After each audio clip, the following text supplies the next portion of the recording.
Hello everyone, Joel here. Continuing our momentum for some new games to play in 2026, it's time for us to showcase another title to play in recent releases. This time, we will continue our adventure to the open world RPGs territory. And to make sure you're not missing any, I've also added a few games from 2025 that are worth your attention. And since we're talking about new games, the number in this list will not represent the ranking of the game.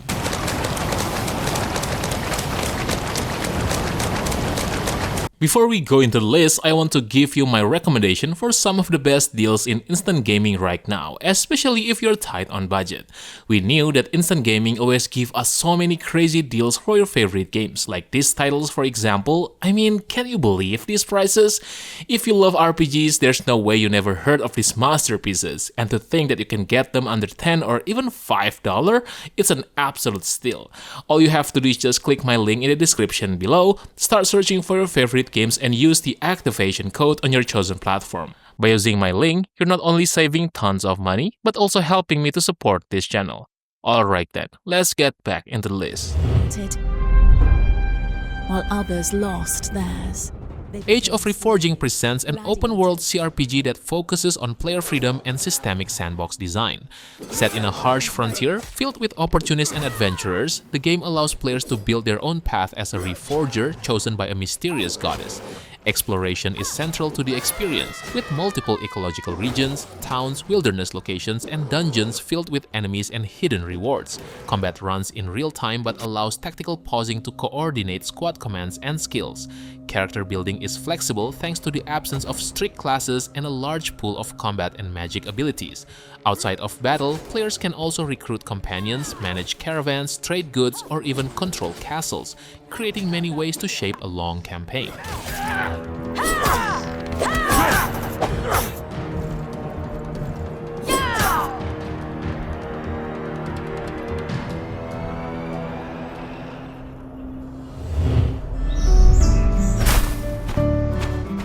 Starsand Island delivers a broad life simulation that confidently blends farming, fishing, crafting, animal care, and light exploration into a cohesive island routine. Its flexible career system encourages players to move freely between vocations, with quests that steadily unlock tools, blueprints, and upgrades. Farming feels responsive thanks to soil management and fast-acting fertilizers, while fishing expands into profitable ocean regions. Exploration in the moonlit forest adds combat and resource gathering, though it is less engaging than the domestic pursuits.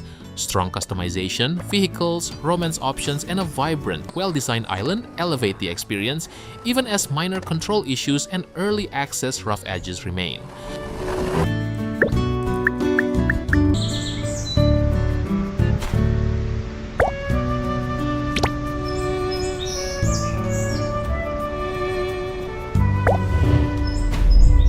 I'm glad. Code Vein 2 expands the series with a faster, more open structure while shifting its focus toward character-driven storytelling. Set in a new universe separate from the first game, the story follows a cast of heroes trying to understand a fractured world while confronting a growing threat. Combat is the biggest improvement, emphasizing speed, responsive controls, and flexible builds supported by many skills and weapon styles. Exploration now takes place across a connected open world filled with enemies, equipment, and optional bosses. Side quests and companion dialogue deepen the narrative and develop relationships between characters. While the lore is less grounded than the original, strong combat design and memorable character arcs give the adventure consistent momentum.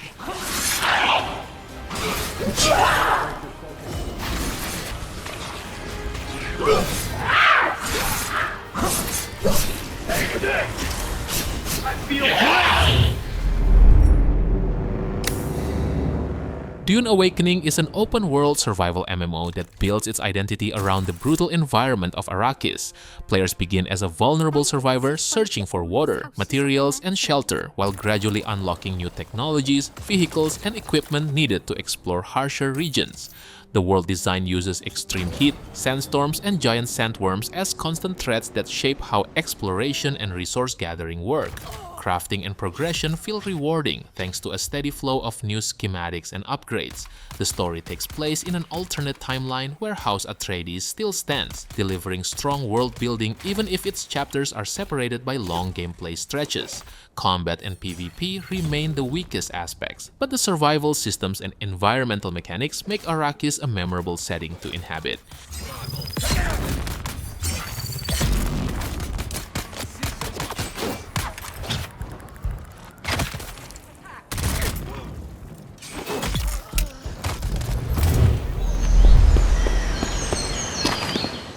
Vayne is an open-world survival sandbox that focuses on long-term realism in a zombie apocalypse.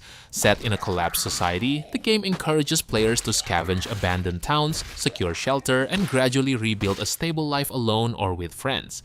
Exploration plays a major role as buildings hide supplies, tools, and vehicles that must be maintained to travel across the growing map. The survival loop includes farming, hunting, cooking, and base fortification, supported by detailed environmental systems such as seasons, power grids, and water management. Intelligent zombie AI adds constant pressure, reacting to sound and movement. While still rough in early access, its interconnected survival systems and strong sandbox freedom create a promising foundation.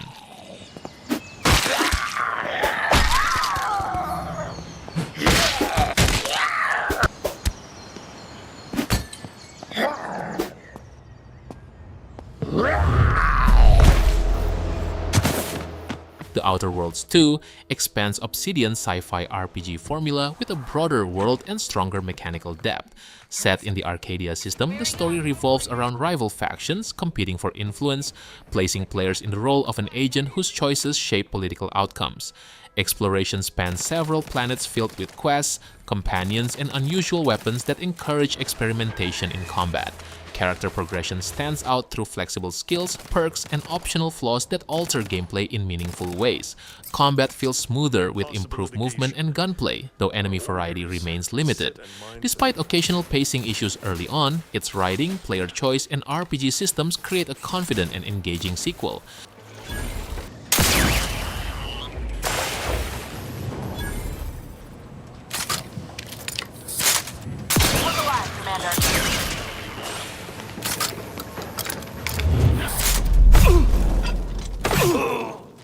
Oblivion Remastered modernizes Bethesda's classic RPG with a large visual overhaul while preserving the original game's structure. The world of Cyrodiil looks significantly sharper thanks to improved lighting, draw distance, and character animation, and practical additions like a sprint option and revised interface make exploration far smoother than before. The core RPG systems remain flexible, allowing unusual character builds and creative spell combinations that encourage experimentation. Story content still stands out, particularly the faction questlines and the memorable Shivering Isles expansion. However, several long-standing issues remain, including enemy-level scaling and repetitive Oblivion Gate dungeons. Technical instability and occasional bugs also persist. Despite those problems, its freedom, quests, and personality still make the adventure engaging.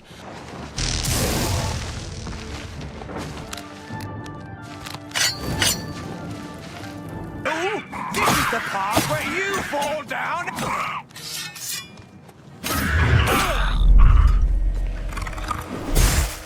Hell Is Us is an open-world action-adventure that separates itself from many modern RPGs through its strict commitment to player-driven exploration.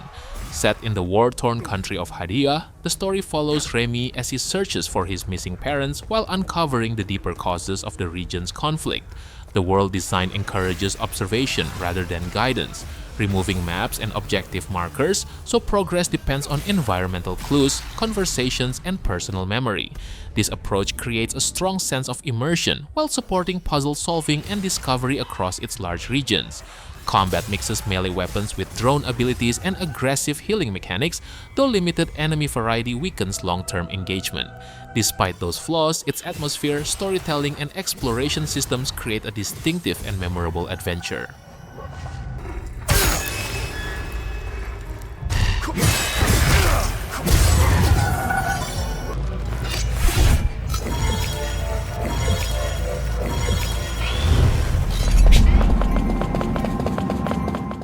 Fantasy Life Eye blends cozy life simulation with light action adventure RPG mechanics in a surprisingly expansive package. Set in the colorful world of Reveria, players switch between 14 professions called lives, ranging from crafting and gathering roles to combat-focused classes.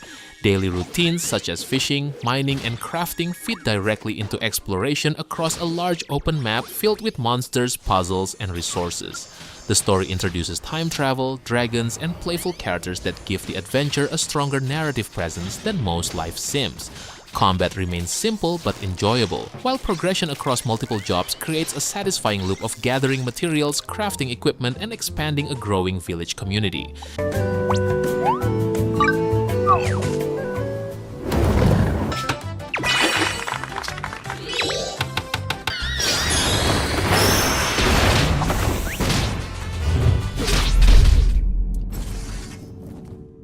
Tainted Grail: The Fall of Avalon is an ambitious open-world RPG that clearly draws inspiration from classic Bethesda design while experimenting with Souls-style combat.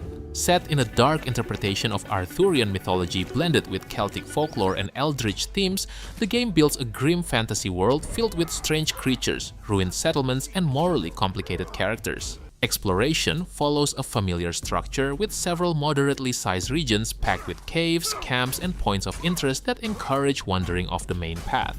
Combat introduces stamina, dodging, and telegraphed attacks, though animations often feel floaty and inconsistent. Despite uneven balance and technical rough edges, its atmosphere, world building, and freedom make it a surprisingly engaging RPG. I will be your downfall. Such a cheap shot! Back to your hole, coward! For condensed Mako or something, right? So? Final Fantasy VII Rebirth expands the remake project into a massive open region RPG that recreates much of the classic world while pushing the story in new directions. Players travel across large areas like the Grasslands and Junon, taking on side quests, exploration tasks, and numerous minigames that fill the world with activity. Combat builds on the hybrid system from Final Fantasy VII Remake, combining real-time action with tactical command abilities, materia customization, and powerful synergy attacks between party members. Character stories receive deeper focus, strengthening the emotional core of the adventure. Although its complex timeline ideas sometimes confuse the narrative, the scale, combat depth, and memorable character moments make it an impressive continuation of the saga. I brought a wheelchair for Aerith.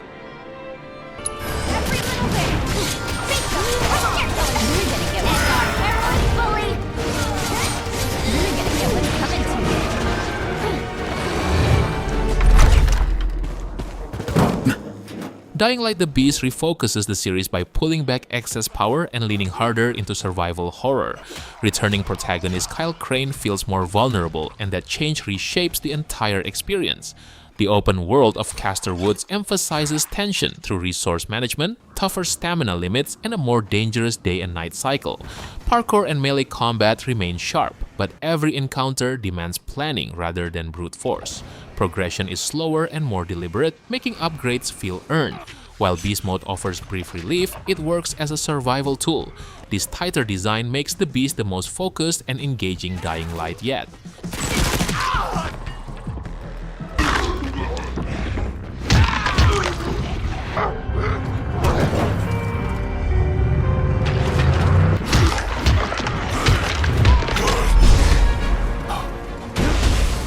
Team Ninja expands its formula into a bold open-world structure without sacrificing the mechanical precision that defines the series. 4 large regions replace mission-based repetition, packed with secrets, enemy strongholds, and layered exploration. The real triumph remains combat. 14 weapon types, deep skill customization, living artifact transformations, and the new style shift system, splitting samurai and ninja disciplines, create remarkable flexibility and expression. Boss design is exceptional, demanding mastery while remaining fair. The world can feel dense and checklist heavy, but fluid performance and relentless combat variety elevate the experience.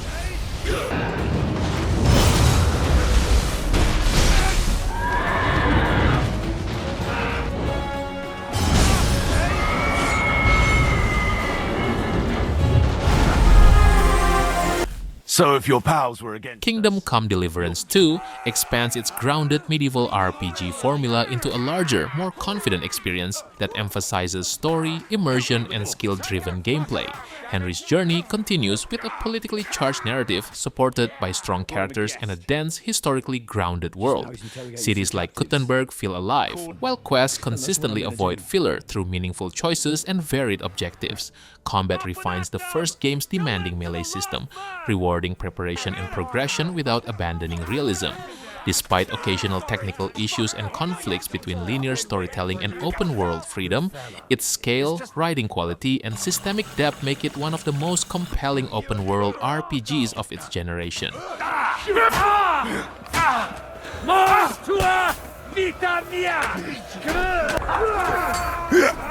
I'll chop you up, you shit! Shoot you!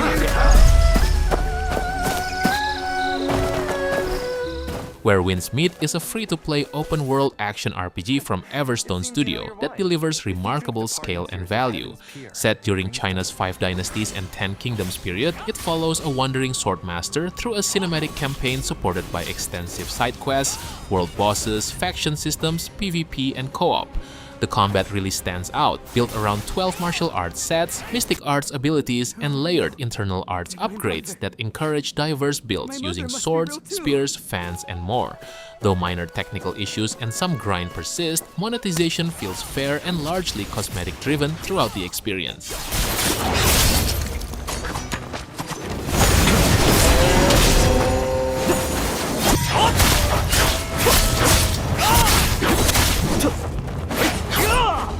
That's a defensive Sansai formation.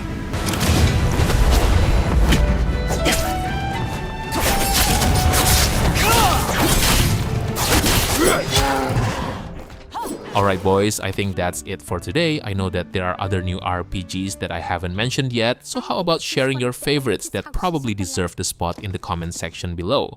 Don't forget to like the video and make sure to subscribe the channel if you don't want to miss another great list. Thank you for watching and have a good day. Peace.